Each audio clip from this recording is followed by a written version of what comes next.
be sitting down and chatting with you today. When we crossed paths in some of our mutual networking groups, I knew that the conversations we were having would be awesome if shared with a broader audience. So welcome. Glad to sit down and talk with you. Thanks, Tom. I'm thrilled to be here. And I really look forward to this topic because I don't think we get into it enough. I think most people are just putting fake ass shit on social media. And it's time for us to get real about what we've been through and to use it, to use it because it's there for a reason. Yeah. I know I'm sure in your coaching, as you come across, individuals, organizations, you can't help. And I know from our interactions, you're willing to help people dive into some of those hard, challenging, sometimes the parts that feel yucky, and really, use those as a foundation to build upon. So yeah, I'd love to just sort of set that up. How did you come to this space? Did you, just have this, flash of insight one day where you saw the value in diving into pain as a coach, or was it out of your pain? I'd love to hear a little bit of just the backstory of what got you to this point where you're like, wow, this is a really powerful thing to transform for people. Well, I think everything is an evolution, Tom, and I know that Yeah. I've been on an evolution of healing basically, and my business is one of the ways that it outpictures actually in the world. And I certainly went through childhood trauma. I went through abuse, physical abuse and sexual abuse. And it's only in the last few years that I've become really comfortable talking about that and being real about it. Because, obviously, I don't I want people to hear this. I don't want sympathy. I'm not sharing that for sympathy. I'm sharing this because everything that I have become, everything that I've built has been shaped just as much by the trauma as it has by the great things. And in fact, more by the trauma because how are diamonds formed, you all? Diamonds are formed under pressure. We don't get anywhere when we're in comfort zone. And I'll tell you what, trauma immediately kicks you out of comfort zone. Mhm. I love that. Yeah, it's so easy to get stuck in those spaces, and I appreciate your vulnerability in diving into that because it is something that I know for me for a large chunk of my life that was the part that you kept sort of sealed away. But if you come to it, I know if you approach it with boldness, and I'm sure you can validate it. You can Yeah. unlock and dive into it, and it's not always fun. It's never, it's often not pretty, but it really gives you that internal strength, really that grounding, right? Is that something you've seen, whereas you've helped people? I've seen other coaches coach people to a place of greater stability and just ownership of your past, and kind of like Yes. Jung talks about that dark side of us. Is there anything where you've seen around that helping people own those parts of them that maybe Absolutely. aren't? Every Yeah. single person who sticks with me for the long term, either through going through all the levels of Reiki stress and pain relief, going through all the levels, it's kind of like martial arts. It has levels. And I'm Yeah. actually called a Reiki master, by the way, Tom. Woo! Nice. Love it. That's my title, right?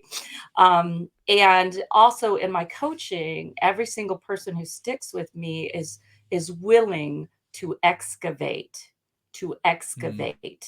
who they mm, are, mm. who they've been. And see, the thing is, we all have three parts of ourselves, right, Tom? We have the past, we have the past Barnsley, we have the past Tom, we have the present one, and then we have the one we are becoming. Mm, And mm. this is where I help people to not get stuck in the past one and not even in the present one, but to use both of those parts to fashion the future the future Yeah, you that you want to be, the future yeah, you that is it embodies the values and the stand on the planet that you want to embody. And I'll tell you yeah. what, if I had not had the experience, I'll tell you what things have been honed in me, just a few things that have been honed in me by the experiences I went through. One is kindness. And I don't take that lightly. I was Mm, just talking with the creator of the Kind Mind podcast yesterday, and we were talking about how kindness is honed not through sympathy, but through empathy. And empathy mm. comes from having an experience of being human and being helpless, perhaps. And I certainly felt helpless as a child to change anything. I didn't know it could be changed. And, Mm. when people get into a very difficult relationship, what I like to call a relationship, Tom. When people get into a difficult relationship, either personally or professionally in business, for example, or with a boss who's toxic, guess what? They go through trauma. And Mm, it's time for us to take that and turn it into compost. And one of the yeah. things created out of that compost, one of the good things that allows us to flourish and thrive is kindness. And the other Mm, thing I yeah. think is just humility. And some people would say you know, and I'm not talking about being humble. I'm talking about humility, which is a very different thing. For me, Mm, being humble is kind of a posture that somebody manipulates through. But humility is the real internal characteristic of just realizing, you know, we're all in the a human form. We all have, as I believe, some spark of source inside of us, and we're all just trying to get through and do the best we can. yeah. Even if Yeah. we Yeah. totally F up, we're just trying to do the best we can. I don't believe there's a single person, even Jeffrey Dahmer when he was alive, right, who didn't intend to do the best they could at the level of consciousness where they were. Yeah, yeah. No, and you and I share that interesting overlap where I've been studying martial arts and some internal aspects of martial arts for the past 15 years. So I know a little bit about Reiki. My background is more in studying a little bit of kung fu, a little bit of karate. Yeah, I'm in Hapkido right now. But tell me a little bit about the embodied aspects. How can Reiki and sort of those exercises that bring us more into our body, whether it's Tai mhm. Chi or just meditation. Tell me a little bit about the physicality of trauma and getting through that because I I love that. know there's some really interesting elements there. There's some great books out there. The Body Keeps the Score is one of them, Yeah, and it's a everything great that one. happens to and the work of Dr. Daniel Amen, spelled like amen, y'all who are Yeah, listening, yeah. Amen, is amazing in helping us reset our vagus nerve, because what happens when we undergo trauma is the vagus nerve, which actually communicates with the rest of the body from basically back here, it gets stuck. So when people Yeah. say, "I feel stuck," it's actually a really apt description. Yes, Well, it's funny you in feel the stuck. combat arts, this triangle here, the vagus nerve cluster, is what you strike because if you strike that, the lights go out. It is functionally the nerve cluster that Yeah, controls everything, where it will literally exactly. turn off the body. It's command central. It's command Yeah. central. And think about it, if command central is sending out messages that are erroneous, like you're an imposter or you suck or Yeah. you deserve to be Yeah. hit or whatever it is, that the neural pathways that are existing are, you know, in a shitty story. I keep saying shit a lot, Tom, forgive me for that, but I like to call them shitty stories. We all have them. We all have our stories about ourselves that and there's nothing else that I like to call them because there's no way to make it pretty, but we have our stories about our identity that we tell ourselves that are self-sabotaging. Yeah. And Yeah. Yeah. when these become a neural pathway, right? And suddenly they call it in positive psychology the downward spiral, it gets triggered and then off we go into this Hmm. neurochemical reaction. Well, guess what? Something's got to stop it. And that's where things like Reiki, like yoga, like Kung Fu, like meditation, all of these come in, even yawning, like everybody yawn right now. I'm gonna yawn. Ooh, make you contagious. That is a way you can actually reset the vagal nerve by Hmm. yawning. Hmm. And Dr. Amen has some wonderful YouTube videos, by the way, those of you who are listening, you can go and just look him up, in which he works with people who've been in all sorts of traumas. They've been in the military, all sorts of things, and he works with them, and that's one of the easiest ways that you can have a quick reset. But for me, Reiki has been about embodiment, Tom, because it's been Hmm. about, for me, safe touch. It's been about taking care of myself because I have done Reiki on myself every single day since Hmm. 1992, Yeah. 31 years. And that is why I've become who I am. I've studied many things, but Reiki has been the thing that has just been like brushing my teeth, having a shower, going to sleep, the things you do Yeah. every day, eating your Yeah. lunch. Reiki has been that much of a staple in my life. And Yeah. I bring it into my coaching all the time, Tom, because I don't have to Hmm. say, right now I'm doing Reiki on us, and I don't have to say, well, I'm doing Reiki on you. But what it creates is connection. It creates Mm, connection, and it's going out. It creates an awakening for people. It acknowledges in Reiki, there's this principle where we acknowledge the spark in you, the spark of source in you, whatever you'd like to call source, divine, God, whatever you would like to call it, the spark of mm, source, or just pure energy. mm, mhm. So yeah, it's about embodying, truly being in our bodies instead of out of our bodies, which is what trauma does to us. That's what Yeah. PTSD is. That's what disassociation is. All these terms that you hear in psychology, they're about you being out of your body, Yep. and not Yeah. grounded in it. Does that answer Yeah. your question? That Yeah. was kind of a long No, it answer. totally does. No, that was a great, great answer. Just the power of embodiment.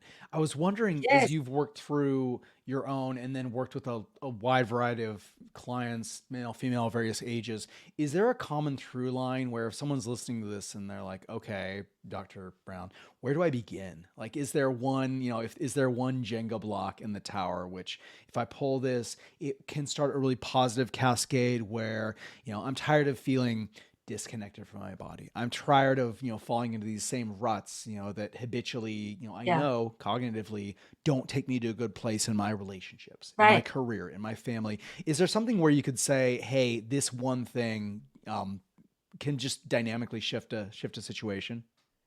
Yeah, they need to come work with me, Tom. Of course, absolutely. Well, let me just say, okay, all right. Now I say that somewhat facetiously, but what I mean, you all, is that we need to find someone who is where we want our future us to be. Okay. Mm, So the thing in being successful in business and being successful in life is about finding models who've actually gone where you want to go. They've made it over the hot coals. They've made it through the crocodile infested moat.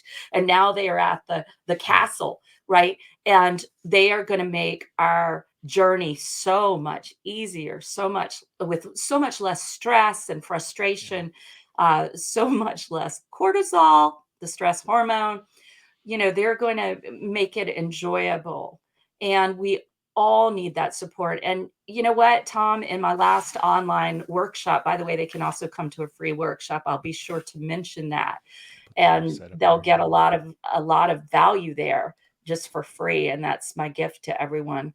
But Mm, when we approach these things, we have to realize that what happens to lone mm, wolves die, they starve. mm, There's a reason there's a pack, and we all need a pack. And so I counted mm, up recently, Tom, I counted up how many coaches and mentors who I've invested thousands of dollars in, by the way, how many I've had in the last, say, 5, 6 years, and there are yeah. 16, Mm, 16 coaches and mentors. And I would not be sitting here having this conversation with you without all of their support, mm, their butt kicking of me, their coddling of me at times, and nurturance of me. I would not be here without all of those people. And no mm, matter where we get in our businesses, there's always another level. And I call it a level in, not a level up. So we want to mm. find somebody who's already at that level in and let them be our model. Yeah, yeah, yeah. I mean, it is a fundamental truth that we rise or fall to the people, to the level of those we surround ourselves with, and just being really conscious Yeah, about the communities in which we put right. ourselves, people who will, yeah, it's that fine dynamic of someone who will challenge us, but also love us, respect us, call us to be that higher evolution of who we are, that will genuinely believe in us. Yeah, I mean, community is such a powerful tool, and it's in desperate need. I mean, you look at how disconnected we are, and some of the habits we've gotten into, particularly post 2020, where it is more common, Yes. we're to be more isolated and more alone, and it might feel good to doom scroll or Netflix and chill, but deep down, there is even the most introverted of us. Community is good. Being around other people, even if it's just sitting opposite someone and reading books together, being in that proximity with another Yeah. human, another entity is Just a is really presence. powerful.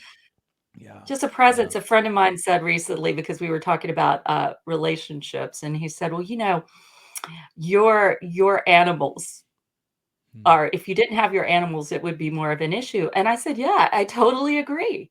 All these pets that we have, all these rescue animals we have, they are my oxytocin hits, you know? Yeah. They keep me busy and they give me love as well as my daughter, but I just don't feel the need really for that intimate relationship. And some of you listening may maybe there's a reason this is coming up, but forms of connection are as possible as all the terms that the Greeks had for love. You Mm, know, they had mm, mm, eros, romantic love. They had agape, the love of God. They had philia, the love of a brother and a sister. And then they had three others. mm. They understood, but we lump it all together in this one word. And that is really a gross It's a lot. It's a simplification. lot of weight for one word to carry. It's way too much weight. And so when we talk about, I like the word connection with Mm, community, since you brought up the word community, Tom, and it really mm, is important. And I will just say recently, you all, I decided I had been tuning in on Zoom to my spiritual community. And recently I really said, I don't care how late I've stayed up the night before. I don't care how much I may want to sleep in. I'm going. And then I started participating in what we call a deeper dive afterwards, where we talk about what was shared by the speaker. And then I started participating in some of the other things, but doing it in person. And I want to say to everybody, I know we're a little shell shocked, but it's time for us to get back to in person, not just in our spiritual communities, but also in our business endeavors. So, not just the networking online, but get back to the networking in person in your local area. Carefully chosen networking groups that are in alignment, that have your target audience, your target ideal avatar. Tom, yeah. I'm thinking about something interesting since you brought up embodiment, and before Yeah. I want to call us back to that for a second too. Um, so going in person certainly is a way to experience embodiment with other people and to experience the energy of other people very palpably in a way that we don't necessarily experience it on Zoom. It's Yeah. especially for people who are kinesthetic, being there in person. I can Mm, get so much more from someone just being in close proximity, yeah. as Yeah. you point out. But, let's think about embodiment in terms of our brands, because we wanted to talk Mm, about a resonant brand. And I want to suggest to everyone that all of these things that have happened to you, these thoughts you've had, these experiences that you've had, all of this is in service to you actually being an embodiment of something on the planet, which I call your stand. Your yeah. stand. Yeah. What is your stand on the planet? So one of my stands on the planet is basically my foundational stand is that every voice matters. Every Mm, voice matters. You matter. What you have to give the world matters, and you're the only one yeah. who can give it. You Yeah. matter. Yeah. And you can see that that stand very clearly came out of me not feeling that I mattered Mm, much as a kid. mm, And so I want to yeah. suggest to you that you find your stand, you find your purpose, you find your foundational values and the value you provide to the world by looking at what was put on your plate, what you came Yeah. into in Yeah. this lifetime, what you came into as your journey. Yeah, yeah. No, you So touched upon something that I'm super passionate about is, yeah, how do you build a brand, personal brand? And brand is a big word. I mean, it's it's everything, huge. but really it's functionally all the ways you can be perceived. And as a coach, you're perceived through your website, through your live events, through your recorded events. People experiencing this either live or after the fact, will get a glimpse of your personal brand, my personal brand. We're creating something at the overlap there. But yeah, absolutely tapping into your backstory and then using that to distill your values. And, functionally, your values are just the things you value, the things you devote time, talents, and treasure to. And if you build Tom, an you and I are organization on on the those, same yeah, wavelength. yeah. You know what came to me right before we got on here? It was What's that? exactly that phrase, time, talent, Yeah, and treasure. yeah, yeah. It's, yeah, our and resources. it's and if you're able to pursue those, that it puts you in a really nice state of integrity where internally what you're Mhm. creating in the world is balanced and tied into who you genuinely are, what you believe, the type of world you believe should exist. One of the things when I'm helping organizations, could be large corporation, could be small startup, one of the first things we talk about is, let's list out values. Let's pick 5 words, Mhm. and we're going to Yeah. stack rank them. You only get 5 or fewer, but these are the things that are non-negotiable. If you pivot, if you launch a new product line, if you shift 5 years down the road, these are the foundational elements that will always be true, and they guide everything from the words and messages you put out into the marketplace. They guide the Mhm. fellow travelers that you draw into your Yep. ecosystem.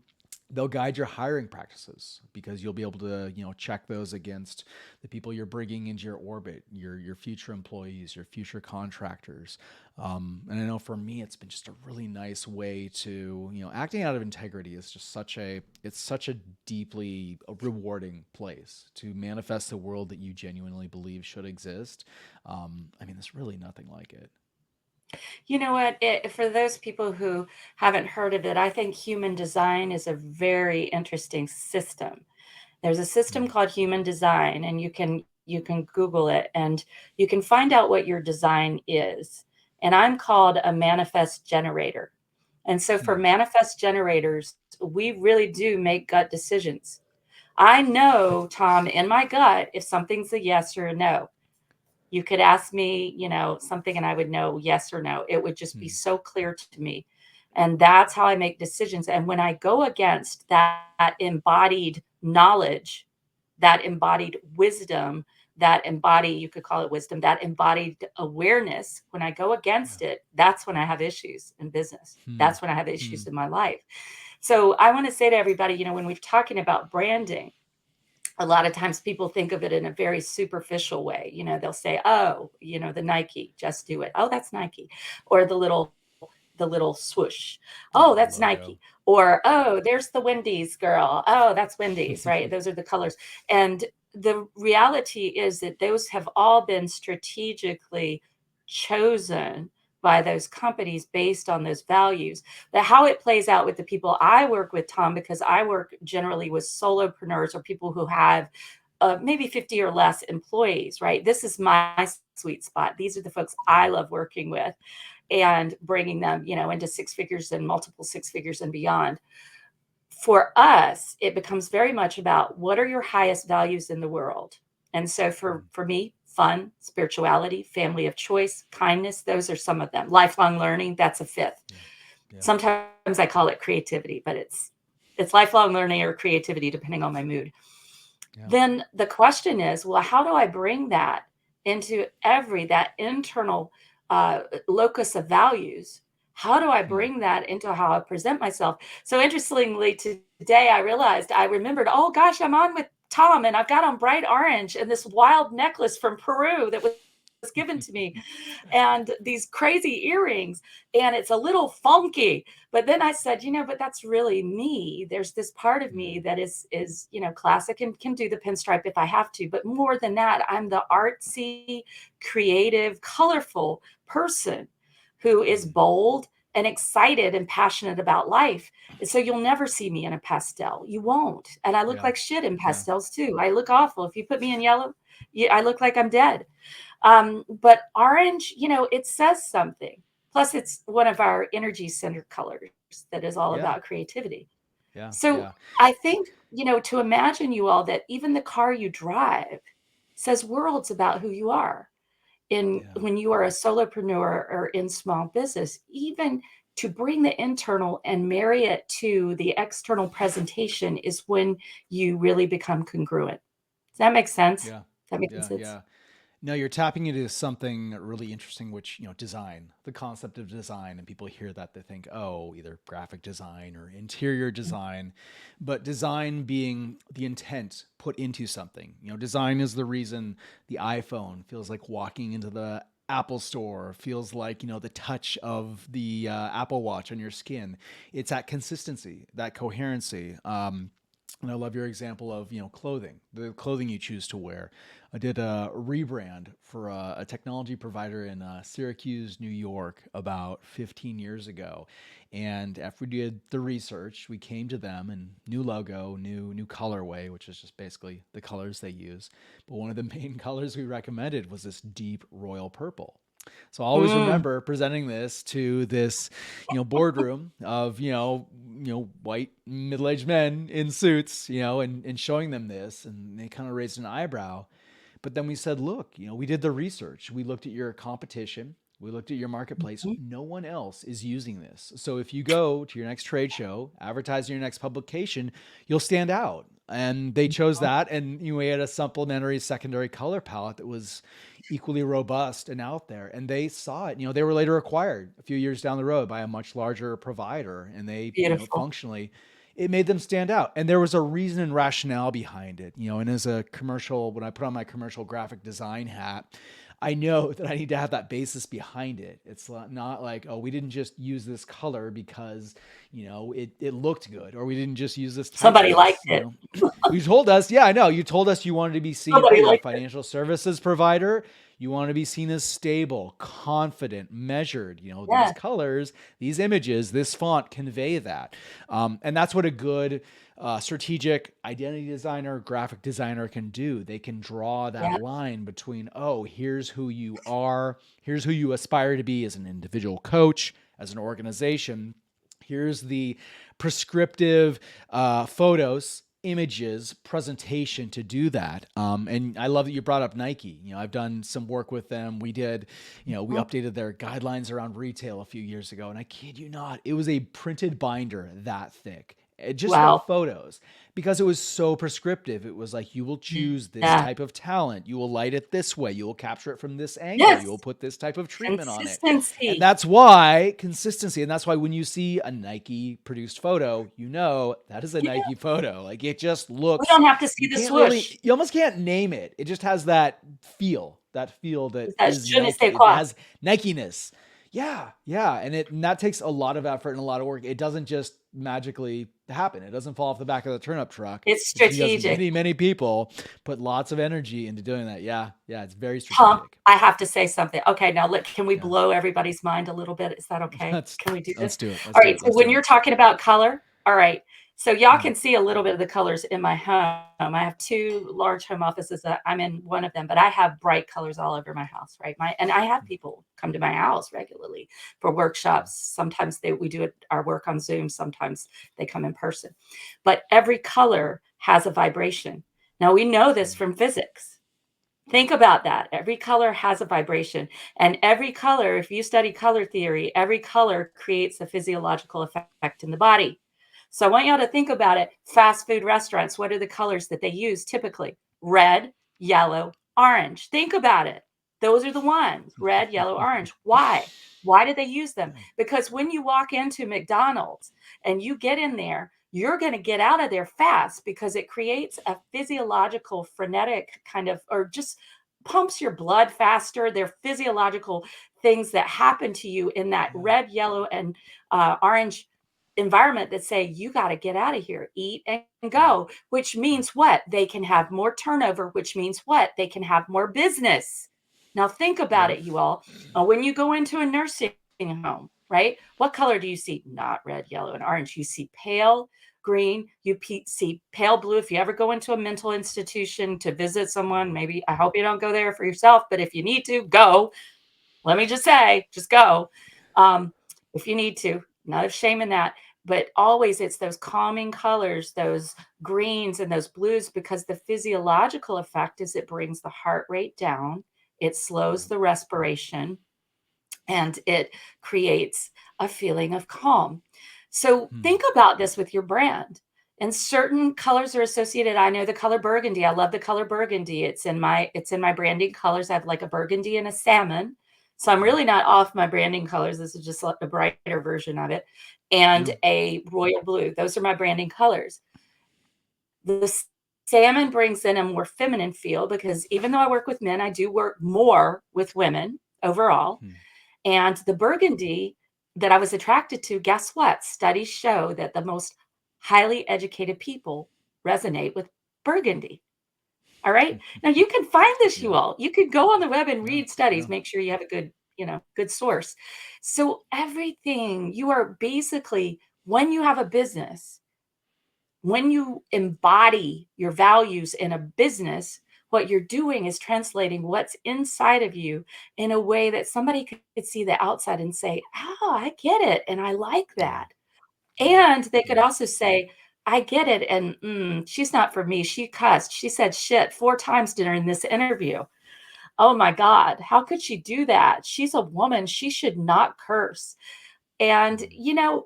those people are not my people, right? My people are the Yeah. ones who are gonna just speak it like it is. We're not gonna Mm. hold back, and we're not gonna kowtow. So, Mm. I wanted to Yeah. say that, Tom. Every color has a vibration. What are the vibrations you're putting out there? This is physics, you all. This is nothing Mm. woo-woo at all. Yeah, yeah. And you're seeing the power of layering story on top of it, right? I mean, maybe you Mhm, just love that color, but diving into it, you can add science, you can add a bigger narrative to it mhm. where it becomes a chance to tell story. It allows you to, as you're if you're a coach working with a client, maybe that's a sideline example you provide. And Mhm. maybe it becomes part of, your narrative that you get to build around you. um, I You can search for it online, but it's if anyone, there's stuff like this. There is a little bit of mystique layered on, but one of the best documents out there. I forget the agency that produced it, but when they redid the Pepsi logo, this was about 15 Mhm. years ago, to the new sort Mhm. of, if you think at it, it's almost like a swooping triangle. Um, Mhm. there's a document, you can find it online. It's like 100 pages long of the very specific intention behind that swoop, where it's a Mm. smile, it's the wind in the sails of change, it's all these Mm. things. And it is a little bit, there is, for the rational part of my brain, you can look at it and say, well, there's a large element of that that is potentially hokum. But, it's who are we to judge someone else's story? If it is true to, I mean, that's a large mega corporate brand. We can bring it down to the personal level. Who are we to say, I can't talk down on your choice of color wearing. If that is what it evokes in you, and there's the science, as we've seen, wavelengths, and you say, well, this is the wavelength that I want to put out into the world, and functionally, when I'm Yeah. diving into and coaching, a high performing executive, this color serves me well. It does what I need it to do. It creates that openness. It brings out, your sunny spirit, where, it shows that, I'm not afraid, as I know you're not, Dr. Barnsley, to go first and say the hard thing. Yeah. That's so much of coaching is being willing to, to fall down Speak first it. and say yes. I mean, It's it's, tough love. giving permission. Giving permission by Yeah. going first, right? I mean, I've been around coaches long enough to know that Mm. that is a superpower if you're willing to do it. It is a superpower, and actually, to tie that to why you give people what you give them, all right? Mm, So, you know that I've had a couple of things going on in my personal life, which I'm not gonna share here, but let's just say we all have things that happen with family members where we may get pulled away from our business for a while. Well, yesterday when I was meeting with my Make It Happen mastermind, I had a great, um, joy in sharing with them. I said, "Now you all know," because I shared with them what was going on and that I would mm, not be quite as available as I usually am. And I said, "And here's the thing. I want you to know, I want you to guess how much I made last month in my business." So they're putting stuff up in the chat, right? And I said, "Somebody's going to win a prize, right?" And I said, "Are you sure you want to stick with that? 5K? Really? Are you sure you want to stick with that 10K? Really? Are you sure you want to stick with that 8K?" And mm, as it turns out, I was able to show them that what I had made was possible. I said, "Why was it possible for me to still make what I make while I was pulled away? Let's talk mm, about that." And we got into the most interesting discussion mm, of the fact that the seeds that we sow consistently can reap a harvest even when our attention is not there. And this is true. The brand will carry it when we can't. The brand mm, will carry something for a little while when we can't. And we had yeah. this great discussion of it. So I just wanted to share that. And Tom, I was thinking about when you were talking about differentiation, I was thinking about how very important that is in business. You were talking about the purple color, right? Which is really business Yeah. differentiation. They come Yep. in, they have this, I'm guessing they had pretty boring colors that were, beiges and blacks and whites and this, I'm just guessing. And to come in with Not too far away. Yeah. Yeah. I'm pretty right, right? Grays. And here to come in with a deep purple, that's differentiation at its best, as long as it Yeah. has to do with the values of maybe Exactly. the company loves to teach it to treat its customers like royalty, and there's a meaning in the purple that way, or maybe there's another meaning in it. But differentiation is so important. And I want to tell a quick story. I was invited by someone, a corporate exec, to come speak to FANG, which is the Financial Executives Networking Group. All right. And Tom, I thought, now I really liked this person who invited me. All right. We were probably as different as we could be politically, but our values were very much the same. The way that we approached parenting and some other things was very similar. So we bonded there. And when he Yeah. invited me, I thought, wow, this is going to be really interesting. This is really not my best group. I had a lot of judgments.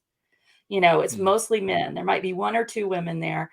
And what do I have to say to financial executives? I don't, there were a lot of things that went on. And I got myself in this really kind of bad space about it.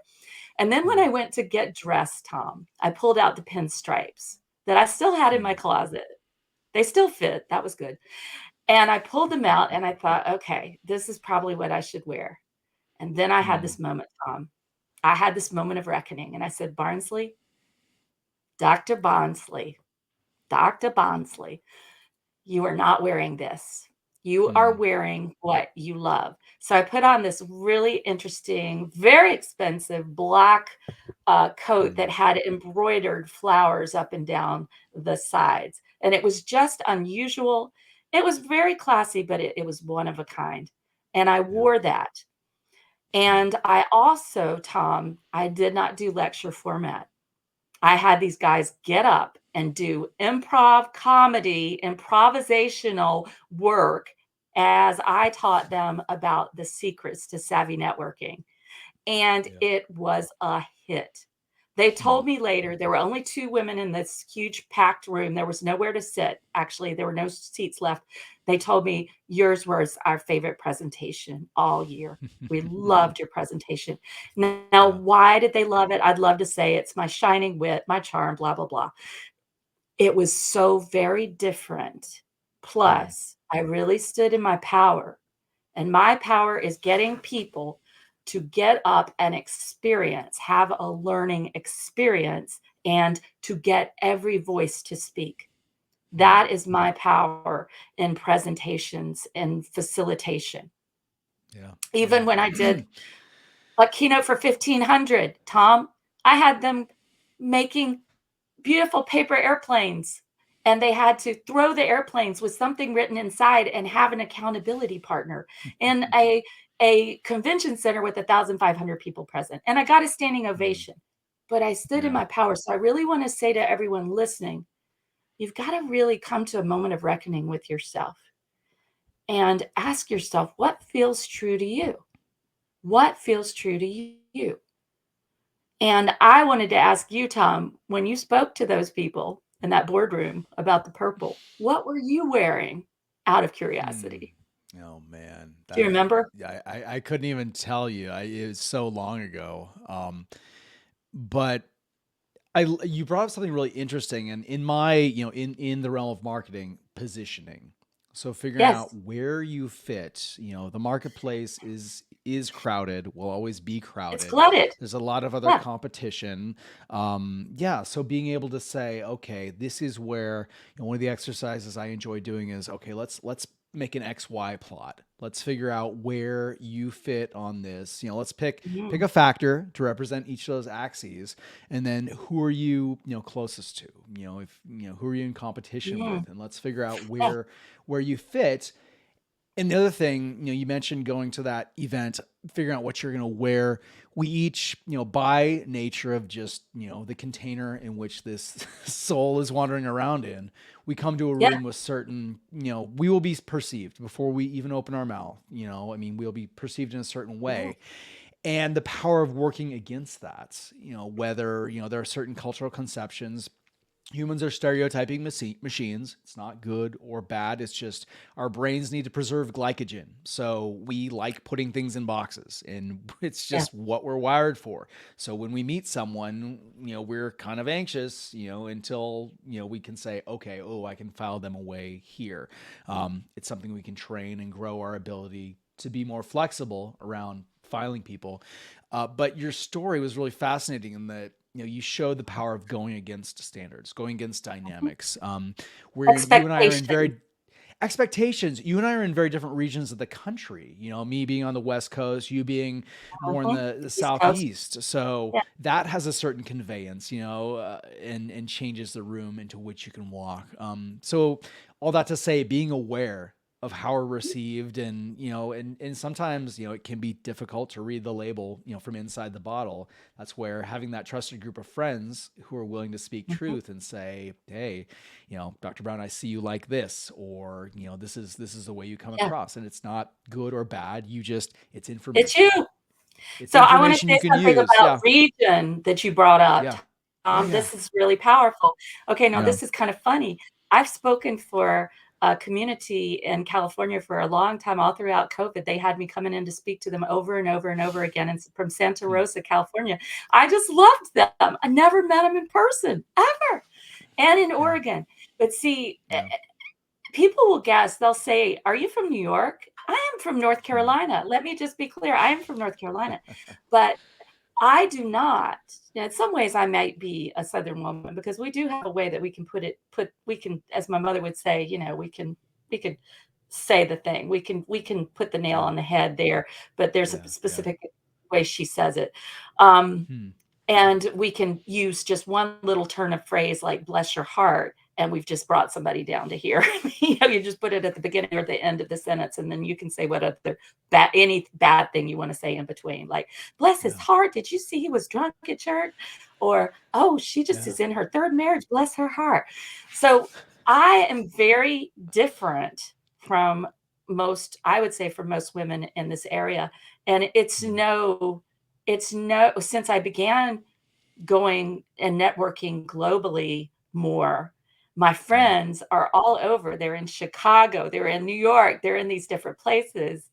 And now I'm seeing that those people really, in general, get me better. They get me Yeah. better Yeah. than the Yeah. people here in my area.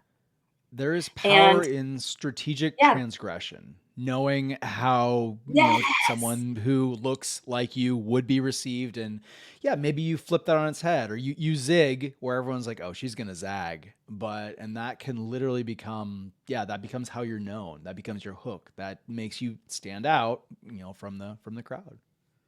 So I have a very firm faith. And I Hmm. actually speak for churches a lot. I don't curse when I do that, Tom, by the way, but I speak for churches and spiritual communities a lot. That's part of Hmm. who I am.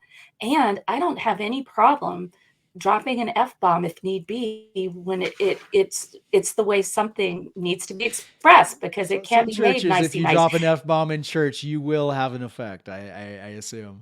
Well, you would have an effect. You would be probably taken out and buried alive or whatever. You'd be crucified. Let's put it that way. But the point is, we can hold what appears to be. I love your term, strategic transgression.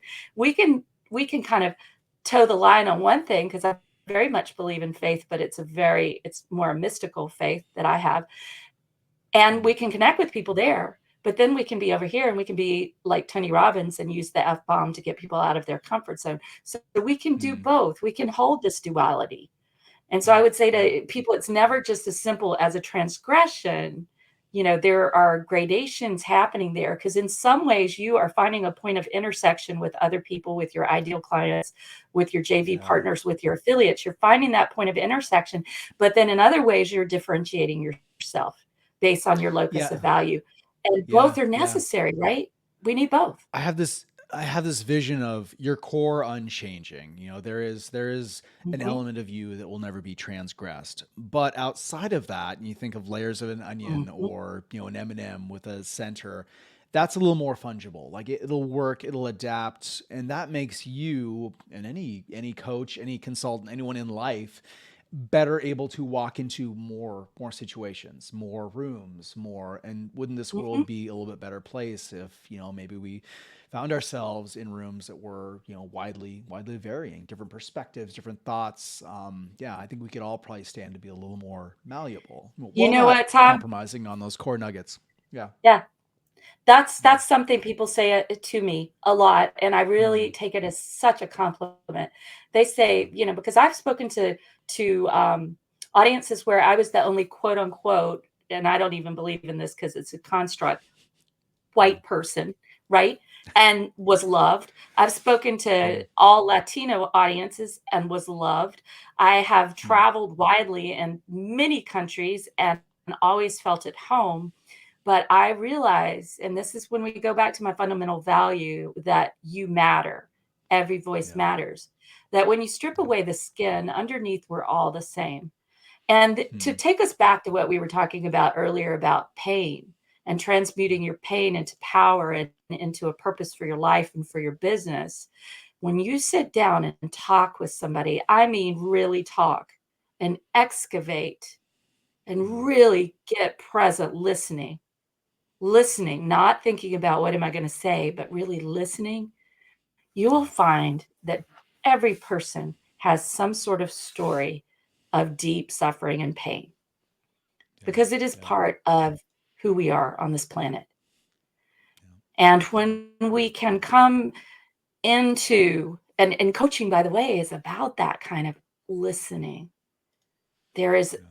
a part of coaching that is really listening and then mirroring back what we hear. And then there's a part of coaching that's excavating what someone may not even know is there. That's, I always call it the blind spot. We all have them. But having Mm, someone who can excavate that out so suddenly we can see this thing and say, oh my God, I never realized it. That's been mm, here all along. There's this yeah. part, there's this kind of mystical, sacred aspect to this opportunity to coach people that I just love. And actually, I love sales and enrollment conversations. I call them enrollment, Tom, Mm, because I get to ask the questions to really understand why someone is the way they are and what really matters yeah. to them, Yeah. and Yeah. there's nothing better than that. Mm, mm. So good. Nothing better in Gosh, life. we And there's you there get to isn't ask it to no. the companies. Well, the You get to power of ask it to bonding the over, yeah, the power of good questions and the power of, I yes. love what you said around just bonding over shared, human existential pain. I mean, that is, Yeah. transmuting. Yeah, what I hear is just the power of transmuting in the company of other people. And that's, if I Yes. had to bring this in for a landing and like, okay, what is the what is the TLDR? What's the one takeaway? If you're gonna transmute past pain into purpose in your life for whatever, do it in the company of others, people you trust, people who love you, people who will be able to hold up the mirror and show you what you can't see because you're behind your eyeballs. Um, yeah, no, that's so good. I gotta add one Yeah, more that thing, Tom. I know we're wrapping. do it, And that do it, do is it. not only that, do it in the context of people, obviously, so you have support. But the other thing is you have a moral, I believe, moral imperative and obligation to bring your transmutation of pain to others who are trying to do the same, and they Yeah, don't know how. And that is where you make a livelihood. And notice that the word live is in livelihood because you come and you can say, I've walked over the coals, I've done this thing, here's where I came from, here's where I am. I see where you are. You're not yeah, going to stay there. You don't have to stay there. Here's how yeah, you yeah, can get here. yeah. And Love that it. is when we become a person, a business owner, a soul, and a human body who leaves a legacy that outlives this human form. Yeah, yeah.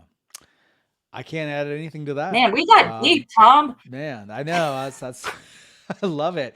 Your website's up there. I know if people want to connect with you, or and you have some stuff that can be downloaded there. Anything Yes, else? they've got Anything ebook. Go else you get want to the throw ebook. out? Yeah, get the ebook. Yes, you all go right there. Make sure you put the dash, spirited-solutions.com, and you can grab your free copy, a complimentary copy of How to Overcome Overwhelm in 7 Easy Steps. And very soon, I'm going to have another special offer for you there. And once you get into my email list, you will find out about the complimentary webinar online workshop that I mentioned earlier, which is on the five little known action stoppers that are destroying your business. All right. And I just want to say to everybody listening, don't wait anymore. Waiting and hoping are not strategies to be the biggest you, to have the biggest presence in your business that you are put here to have. Waiting and hoping are not strategies. And so having yourself stuck is not an option. And getting yourself unstuck is what I love to do. So good, man. Authority is earned, and Dr. Barnsley, you are an authority in this space, and it's only because you put in the hard work to, do the work, and that is why Yeah. you speak from a position of authority as a coach. So glad we could sit down and unpack this today. Hopefully, people tuning in either now, down the road, find it useful. But thank you so much for the time. I really appreciate you and just being in, counting you as a friend in the network of fellow travelers, and just trying to make this journey of life. I appreciate you, Tom, and I know that those who've tuned in, we just are affirming that you're taking away something that inspires you to more action, to be, as one person I heard say this week, to be an actionist and not just a Yes. hoper and a dreamer. Love it. All right, we'll end it there.